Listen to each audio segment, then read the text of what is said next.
Didier Bardou, bonjour. Vous êtes Bonjour. Comédien, vous dirigez la compagnie NBA Spectacle. Et puis récemment, vous êtes devenu l'un des porte-parole d'un nouveau collectif, l'Assemblée des 112. Quel est son but ?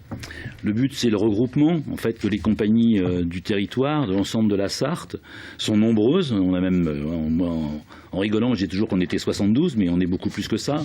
Certaines ne fonctionnent pas forcément de manière régulière, mais ça montre bien qu'il y a une richesse, une diversité et un pluriel sur l'ensemble du département. L'idée est plutôt de se fédérer, d'essayer de s'organiser et de parler en notre nom des choses qui nous concernent. Que quand on va frapper à la porte de l'institution, on est reçu poliment, ça y a pas de souci, mais que voilà, on puisse parler à plusieurs plutôt qu'à l'unité comme on voudrait en cette heure où, paraît-il, il y aurait récession. Alors, qu'est-ce qui manque concrètement aujourd'hui ? Il n'y a pas assez de salles ou au contraire, il y en a assez, mais il n'y a pas assez de moyens pour faire venir les compagnies ? Alors, il y a des lieux, on a profité justement de l'ouverture de l'éolienne, et y compris ce matin de la conférence de presse de rentrée de la saison culturelle dans le Nouveau Quinconce, pour dire qu'on voudrait que ces lieux nous soient plus ouverts. On a besoin de lieux pour travailler, pour répéter, pour créer, pour inventer, pour présenter et représenter nos travaux, nos créations, qui jouent principalement au Mans, en Sarthe, en région, mais certains font de l'international. Et du coup, on a vraiment envie que les lieux nous soient plus ouverts, des maisons de quartier et autres, mais même les théâtres qu'il y a dans les bourgades du département, et que ces lieux aussi aient les moyens de fonctionner. C'est-à-dire qu'on se rend compte que des territoires sont plus fragiles, je pense à Loué, je pense au théâtre de quartier de la ville du Mans comme l'Écluse ou le Passeur, par exemple, qui auraient vraiment besoin d'un soutien matériel et financier plus conséquent. Il y a une centralisation aujourd'hui de l'offre culturelle au Mans, spécifiquement. Est-ce qu'il y a besoin d'ouvrir sur l'extérieur ?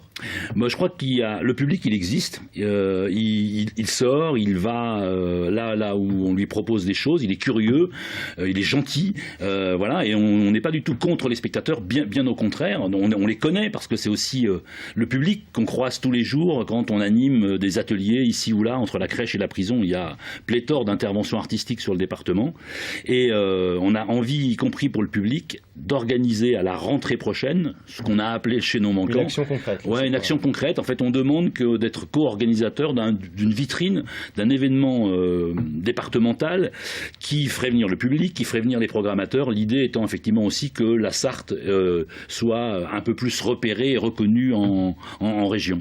De faire connaître les compagnies, leur rôle. Faire connaître leur compagnie, le pluriel de ça, je disais, il y a effectivement des nouvelles formes artistiques qui arrivent, notamment autour des arts du cirque, mais de la marionnette, voilà. Et il y a plein de gens qui sont là, y compris un certain nombre de Parisiens qui sont arrivés sur le territoire il y a pas longtemps. Je pense à Château-du-Loir, je pense à Mamers, voilà, il y a une école de cirque à Fresnay, donc il y a une vraie richesse, et on a très envie de la montrer.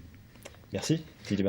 Dernière question, Didier Bardou, les municipales arrivent très bientôt. Est-ce que c'est aussi pour vous et l'occasion de ce collectif du 112 de passer le message aux différents candidats qui vont pouvoir se présenter, notamment à la mairie du Mans, puisque cet après-midi vous avez pris la parole et c'était la présentation de la saison culturelle de la ville du Mans. C'est-à-dire on a l'habitude de travailler avec la puissance publique. On travaille par exemple sur le schéma départemental au niveau du Conseil général. On travaille avec la région sur la conférence consultative culturelle. On a très envie qu'au niveau de la ville du Mans s'ouvre aussi un dialogue constructif et qu'on ait une vraie place dans les débats qui nous concernent. Merci beaucoup Didier Bardou de la compagnie NBA Spectacle et du collectif 112 d'être venu sur le plateau du journal. C'est la fin d'ailleurs de ce journal.